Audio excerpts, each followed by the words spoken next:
What's up and welcome back. I'm John Stark from MacMovieGuy.com, your favorite blind film critic. Yeah, blind. And don't move, because it's spooky season. And I need you to click that like and subscribe button, because I review a lot of movies that when you look at the clout chasing ones, the guys that actually have the subscribers, they don't touch movies like this. There's a really good chance that Chris Stuckman and Jeremy Jans and those guys aren't going to review this movie. So the only way that you get reviews of movies like this is if you subscribe to the lower channels. Welcome. Hi. This is Don't Move. It's a new Netflix movie. It's a Netflix movie of the week. My life is just full of wonder. It does have audio description done by Ayudo, for my blind fans out there in the world. And I'm also wearing, for my blind fans, I have a purple hat on backwards, and I don't introduce myself enough in videos. I try to remember to do that. And it's the Child shirt, which actually is sort of great because they just wrapped filming on Mandalorian and Grogu. So they'll be able to start getting into post for that, which is going to probably take forever. Just like forever today for them to do that. So this is one of those Sam Raimi produced movies, but not directed. Like he touched this film. He blessed this film. And you kind of do wonder why. You look at the film and you go, what is it that you saw? There was a very similar thing that happened earlier this year with Monkey Man, where Jordan Peele helped to get Monkey Man a little bit more of a higher clout. What most people don't know, and when they talk about like the Netflix movie of the week thing, is too many people write off Netflix movie of the week as being like it's a thing, like they're all just shit.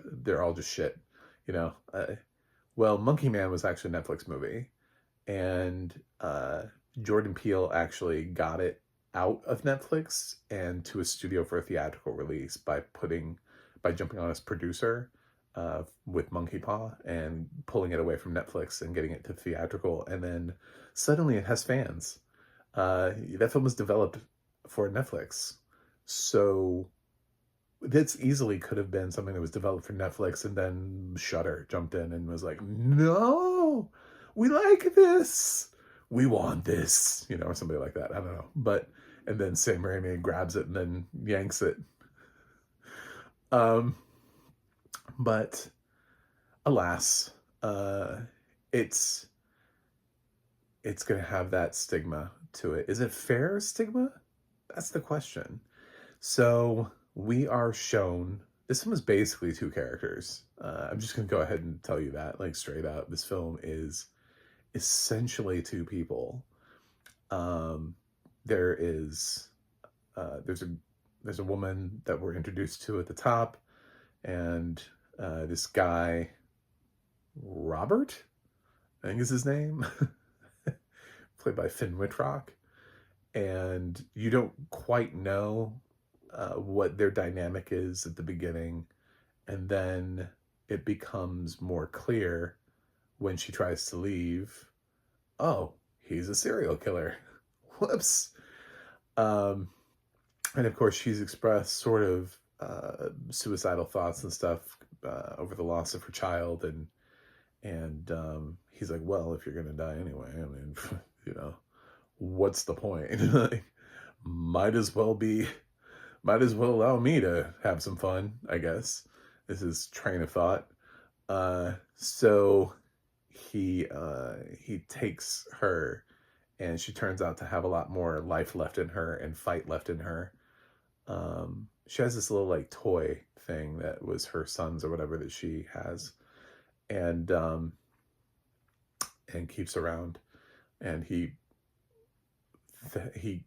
gives that to her like he's a good guy. Like, oh, by the way, I kept this for you. Like, here's your little token. And it's like, what?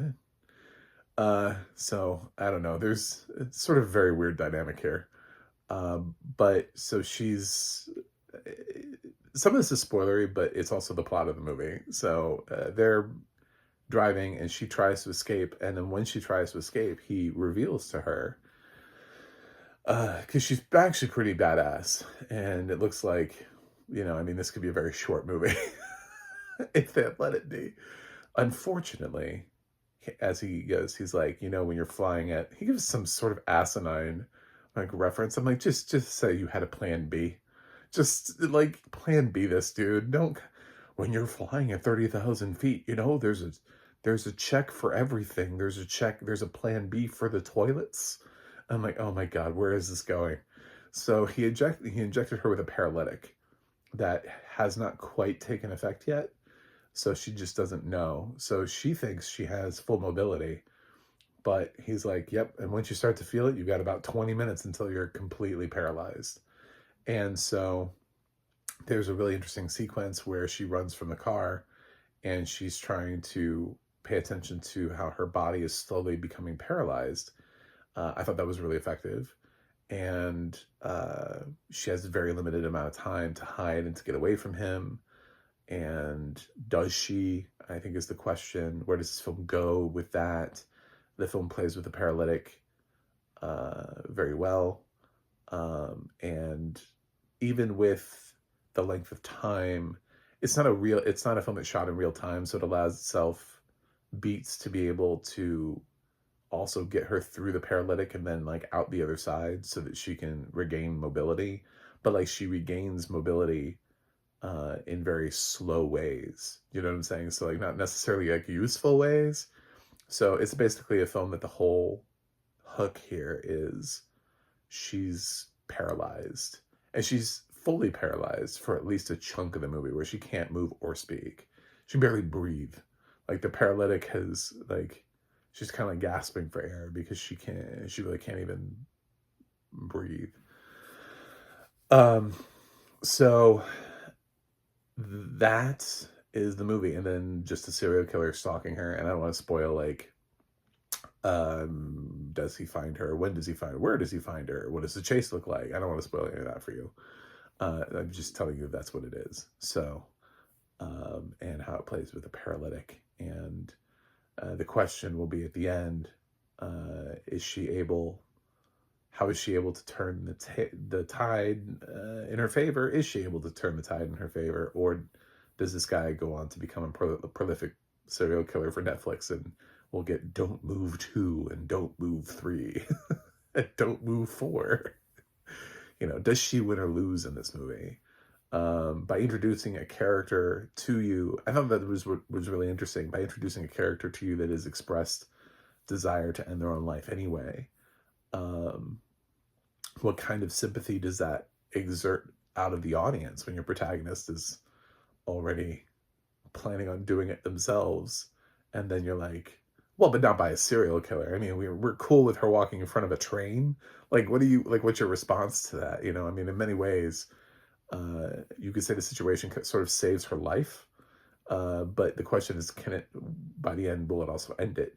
But in some ways, he kind of stops her from killing herself only so that he can kill her, which then also could give her a new perspective on life if she survives. So it has interesting questions, has interesting beats. What's wrong with the movie? And this is where I sort of like, I'm treading lightly because I don't want to.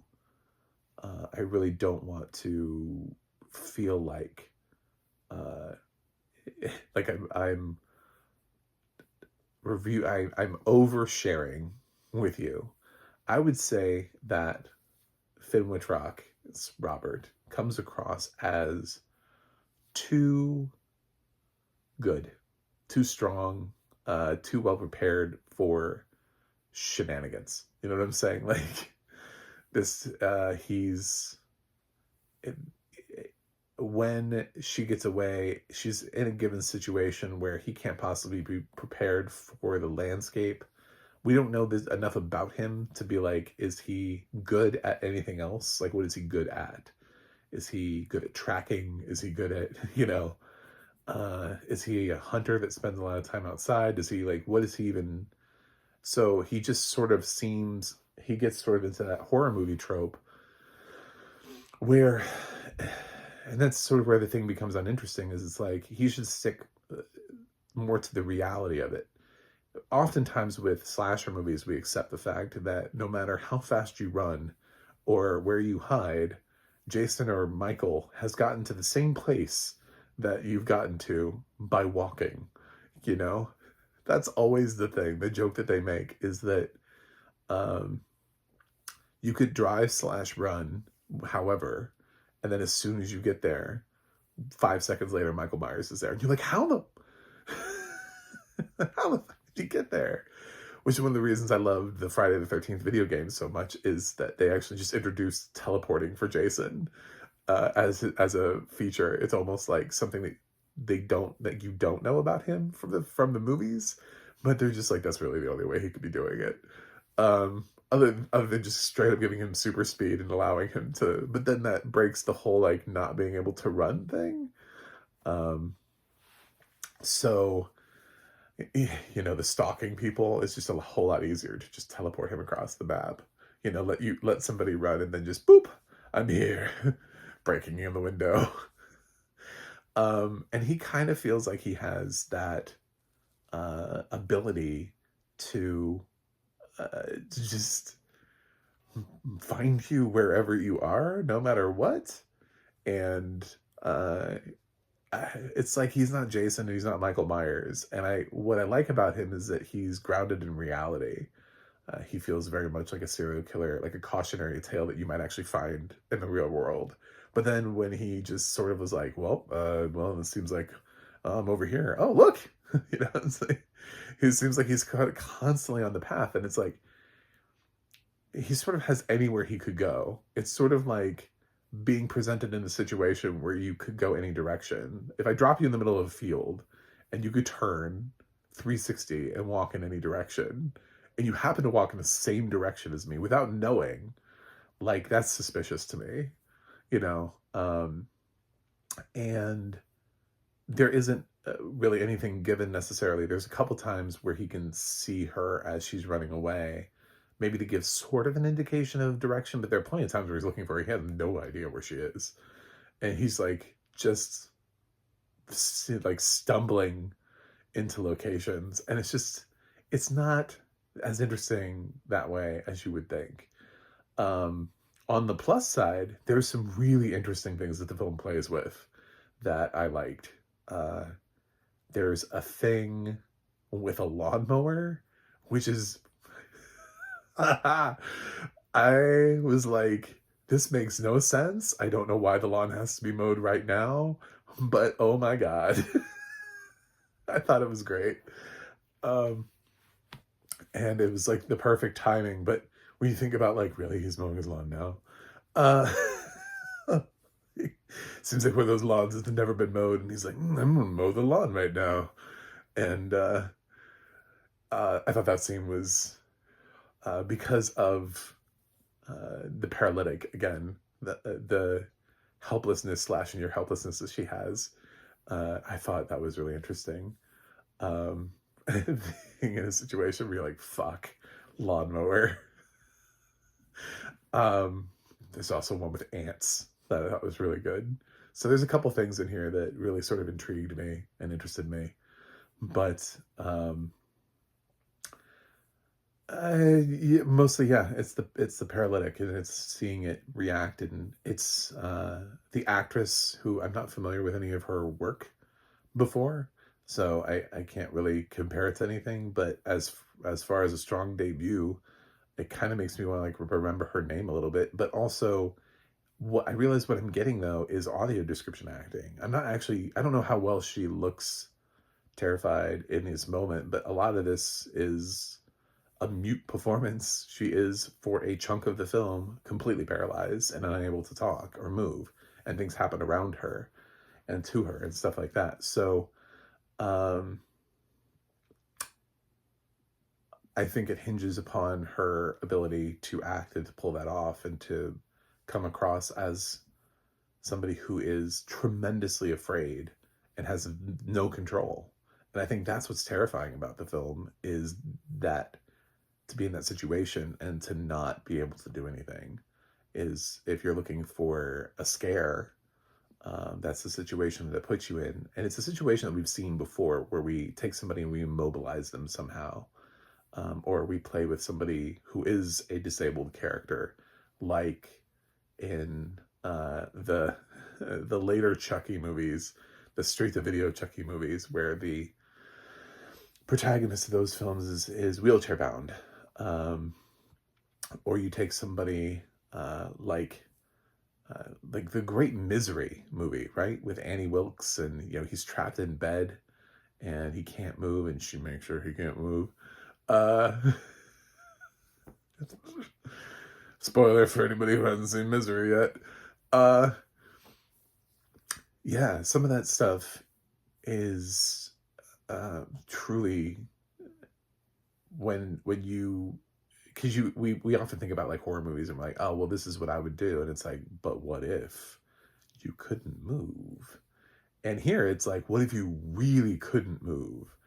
And what if you even couldn't like scream, and you couldn't even talk? Like, what happens if somebody finds you and you want to tell them all of the things, but you can't even move your lips to talk and to tell them, and all you do is just stare horrifyingly at them? And that's it. That's all you have, is like trying to communicate through just like this intense death stare. Like, that's all you got. So I think it's certainly an interesting concept. This film is directed by a pair of people. Again, I think Sam Raimi saw something here and decided to put his name on it to try to give it a little bit more of a push. I've seen some legitimate critics reviewing it as a result, because they're like, ooh, Sam Raimi like this. And it's like, yeah, he liked it to produce it, but it's not directed by Sam Raimi. Kind of makes me wonder what this film would be like if it was directed by Sam Raimi. Would have been a nice return to form for him. There's a little bit of violence and a little bit of gore, but not pervasive, and not over the top. For a serial killer movie, when you think about it too, it's very odd. But most of this is about the chase and the hunt, I would say.